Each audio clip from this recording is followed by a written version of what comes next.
So I'm pretty sure that everybody in this room will know what the problem is.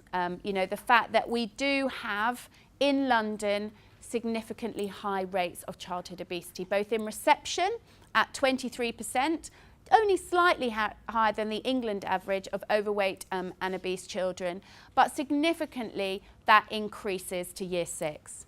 So 37%, so a third of 10 to 11-year-olds in London are either overweight or obese, quite a lot higher than the England average. So that is also, as we know, a trend that doesn't then fall back nicely when people grow up. It's increasing and it's becoming a social norm. Those people that attended the Cultural Insights and Normalisation event knows that we really talked about social norms and why this is a problem, because actually the more that people are seeing more overweight and obese children around, the more it is becoming normal and the more the problem is growing. So ultimately, we have to do something about it. We're not going to go through now all the issues of why this is a problem. Most of you in the room are public health people, so you know that the issues in terms of the burden of disease, but also the burden of cost to local authorities of the problem of obesity and overweight. So that's us, isn't it? That's us seeing it as a problem. But actually, we now know that Londoners, you know, really do see this as a priority that they want to tackle. So you will be familiar with the Great Weight Debate that took place last year. Now, the findings of those are going to be circulated and shared soon. We have a few sneak previews of them. Now, I've been told I'm allowed to share these with you, but you're not allowed to tell anybody else. So I know you're really going to be dying to put it on Facebook, tell all your friends, but actually you're not allowed to. So until the findings come out. But Londoners said in terms of their priorities of how much of a priority is it, almost 90% of Londoners said it was a top priority for them. So actually the kind of previously what we've had the problem with is that actually yes, smoking, do something about that, we think you should intervene. Yes, gambling, we think you should intervene. Food, leave us alone, nanny state, that's not your problem. Whereas actually the tide is turning.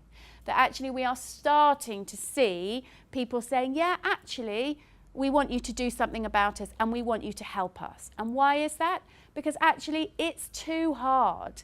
And what is the problem? We need help because according to Londoners, why is it too difficult to eat the right stuff? Well, there are too many cheap, unhealthy food and drink options. So 60% of people in the Great Weight Debate said that that was the main reason.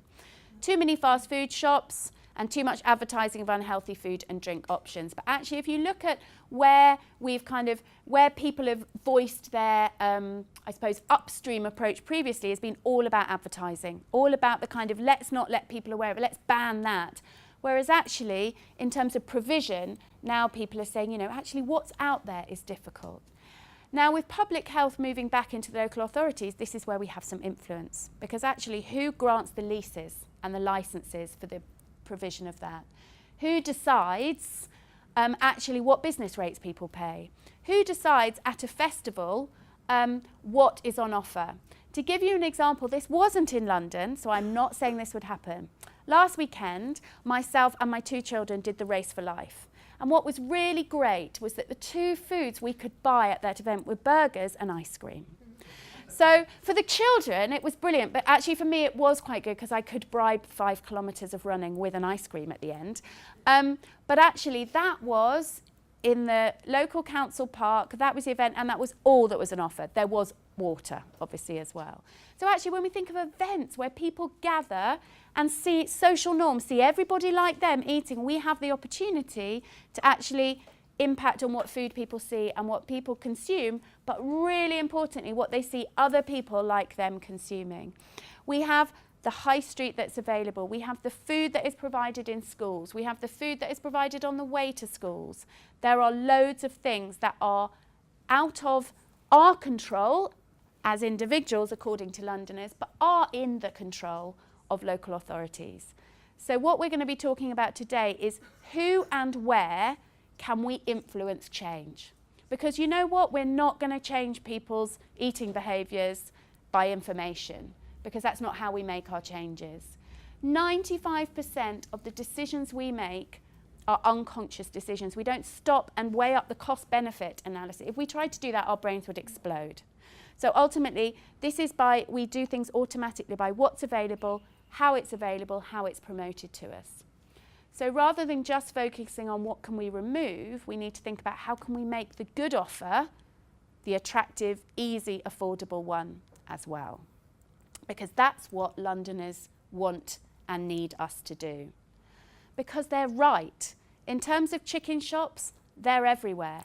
In terms of what would you say is the main influence for a purchase of a teenager on when they're deciding what to buy on the way home from school? Price, absolutely. So in terms of actually what's available, we can ban, we can tax sugary drinks, we can do all of this, but we can also incentivise the purchase. Why haven't we got an attractive, affordable, slightly cheaper offer?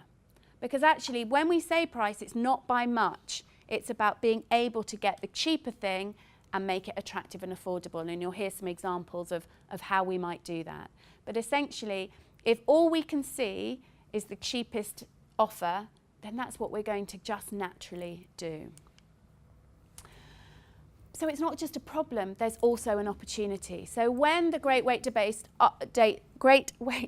asked people, how do you think children in London can be better supported? So actually, how can we make it easier? No surprise. The top 3 solutions: providing cheaper, healthier food and drink, supporting families to cook healthier food, limiting the number of fast food shops, less marketing and advertising. Now, Londoners are saying, just stop, make it easier for me, don't make it just my problem. And actually, we know that that's what we've got to now do, because we've got to make this obesogenic environment that we see from the Foresight report, the fact that actually we can change our habits in our home, but then when we go out there, we make it very hard. We've got to make that a more positive, enabling environment. There was an interesting study that came out of Australia, and we'll actually put the journal reference up on the resources when they go up, that looked at a cost, an economic analysis of doing a combination of things, not just taxing sugary and high-fat salt sugar foods, but also promoting and providing an incentive for healthier food and drink. And their cost-benefit analysis really showed the difference between just doing the taxing didn't have a significant impact on QALYs. But the minute you put in actually providing healthier options and putting something into the system to make it more affordable, their analysis showed a big impact. Because actually, at the moment, it used to be that we could say, no, it is cheaper to cook from scratch. It is cheaper to eat healthier options. But with the offers that are in the supermarket, with the price points that you get in the takeaways, in reality, it isn't anymore. So we've got to think about how do we make that healthier option more affordable, more accessible, but really importantly, more normal. So that actually it's as normal for people on their high street as the chicken shops and as the buy one, get one frees on the rubbish food in the local supermarket. So the other issue that we have is, food is really important. So yes, we can do activity and that will make an impact, but it just doesn't make enough of an impact. So we really need to make sure that we change the amount of food that people are eating. So what we know from research that's done, through surveys, through different things, is that we underestimate the amount of calories we're consuming and we overestimate the amount of physical activity. When the Consumer Insight Summary when Change for Life was first developed, and they did a lot of research across the country, and they asked people what they ate and drank, if actually the results of that survey were true, we would have an underweight nation. Because actually it's not because we're lying, it's because we underestimate, we aren't aware of what we're doing. So we know that we need to change what's there for people rather than just persuade them to think about changing. So how many calories do you think a 42-year-old woman weighing 134 pounds, so an average 42-year-old woman would burn off by doing an hour's moderate cycling? What do you think? I know there are people in this room that know the answer. About 157, okay. Any advance on that? Anyone think more than that? So an hour's moderate cycling, about 300, okay. 250, okay. What about a child, 10-year-old girl, average 10-year-old girl, or a healthy weight 10-year-old girl, I should say, not average. You see, normalisation, keep up with how things are changing. So a 10-year-old girl weighing 32 kilograms, and that's really annoying of me because I haven't converted them into the same thing. But essentially, what do you think about for a 10-year-old girl? Roughly half as much, exactly. So actually, you know what? Who's done a moderate cycle and can now look at that and go, oh, nice, actually. So the average woman will burn 483 calories, but the child will only burn 284. So actually, for the mum thinking, well, actually, I'm doing this and I've read all this stuff about how many calories I'm burning off, and they're thinking, well, that's all right because my child's burning it all off because look what they're doing. They're not. They're having to do a lot more activity. So actually, you know, we really need to make sure that we focus on it's not just enough to be active. We have to change the food and we've got to make it easier to do that. So why is it a problem? Well, we've said it already. The unhealthy choice is the easy, attractive and normal choice now in most communities. And it's not just a matter of personal, rational choice. It's not just that people, you know, it's not enough to blame people and say, well, you're choosing to do that and blame people's lifestyles. A whole systems approach takes away the blame. It doesn't say it's your fault, or it's the fast food people's fault, or it's the supermarket's fault, or it's the licensor's fault. It's about saying it's not just everyone's fault, it's everybody's job, it's everyone's responsibility, and everybody needs to work together. So we've got to move away from that focus of saying it's your fault or it's you, the food industry, or it's you, and actually say to enable change, it's got to be everybody's business. Because the food environment has a huge influence on us. You know, we know that about a fifth of children are eating food from out-of-home outlets at least once a week. So we know that that's happening. Great, let's intervene there. We know that as a nation, we are eating more and more out of home, and we also know that the consumption of high fat, salt and sugar foods are going up and up. So actually, that's where we need to say there's an opportunity here for us to tackle something. But it's not just takeaways. You know, it's easy to say, let's sort it out there. And actually, we're going to hear about some brilliant stuff about what we can do with takeaways. But has everybody here seen this lovely diagram at some point? Yes. So we know that it is a complex system. We know that there's lots of stuff happening. And so we're not saying that food offer is just one thing. It's one part of the system. And that's why the different events we're doing are talking about different things. But we also know that food production is an issue. And actually, we're going to hear about some different things that are going on there. We know that food consumption out of home and in the home are important. We also know that it's going to be completely different according to people's ethnicity, according to people's values, according to their beliefs, according to who else lives in their neighbourhood, according to their friends, their family, the media. We know that there are loads of different influences. And so we've got to take all of that into account. And there are loads of different opportunities. Yes, there's a problem in this system. There are so many different opportunities. We have the opportunities of healthcare and weight management programs. We are not talking about those at these events. We know that that's happening and that's really important. We're talking about other things in the system. So moving away from food, we're talking about active travel, we're talking about play, we're talking about increasing activity in the school day, we're talking about increasing activity at home, we're talking about it in the environment. We're talking about food in early years settings, in childcare, in school meals, yes, but also in the school environment. How is that food presented to people that makes it easy to choose the right thing, or actually really easy to choose the wrong thing? We're talking about restricting things, so schools that have water-only policies. We're talking about availability. We're talking about schools that say you're not allowed to leave the premises. We're talking about breakfast clubs. We're talking about out of school, so summer holiday food clubs, which has now become a really important project in terms of making sure that that food provision continues when people aren't there. We're talking about the change of layout of school canteens, all these different things. And then we're talking about food provision in terms of procurement. What can we influence there? You know, how many people have been into a public sector building and been able to buy probably you know, the same stuff we can buy anywhere else in terms of what's in the vending machines, in terms of what's in the Costa coffee in the hospital reception, in terms of all the different things that we can buy. We've got the food standards, but we've also got that opportunity in terms of festivals, events, things where we have contracts that could say, actually, do you know what? You can't do this job for the local authority unless you have a clause there that says how you are tackling childhood obesity, to make sure that you have an activity policy and a food policy in that business. We're talking about convenience stores, markets, making Healthy Start vouchers more redeemed more at markets, being able to exchange them for food and drink, for example. And then we've got tax and incentives, both in terms of businesses.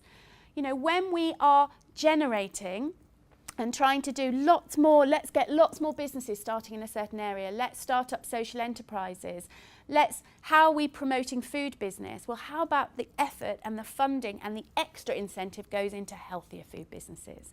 So we're going to hear about all of those, so that actually the density of the food environment is impacted in terms of not having fast food shops around schools, not having every other food on the high street, every other shop on the high street, but the visibility, so that actually we start to see a change in what's around us. Because there are different opportunities along the day in the life of the children in London, whether that's at home, whether it's at school and in early years settings, and whether it's after school and weekends, be it through what motivates the schools in terms of what they're doing through Ofsted, and you know, we'll see what changes start to happen in terms of actually making it mandatory, not a nice thing that might be nice to have in terms of the amount of physical activity children do and what they eat at school. We've got the childhood obesity plan, potentially. I'm going to move on from that. We've got planning, we've got regulations, we've got the fact that there are 2 paragraphs in planning documents that actually link to physical activity, for example. And we've got how can we incentivise businesses to offer something healthier, because at the moment we haven't got enough of an incentive. There aren't enough customers wanting the healthy option. So yes, we can try and drive customers there in terms of change for life and things, but you know what, there aren't enough of them. If you were starting a business in a middle class, affluent area of London tomorrow, would you set up a healthy juice bar, lovely little takeaway box thing? Might well do. If you were starting a business in the areas that we need to target in London tomorrow, would you set up a nice healthy juice bar, takeaway, healthy meal box with your own money tomorrow?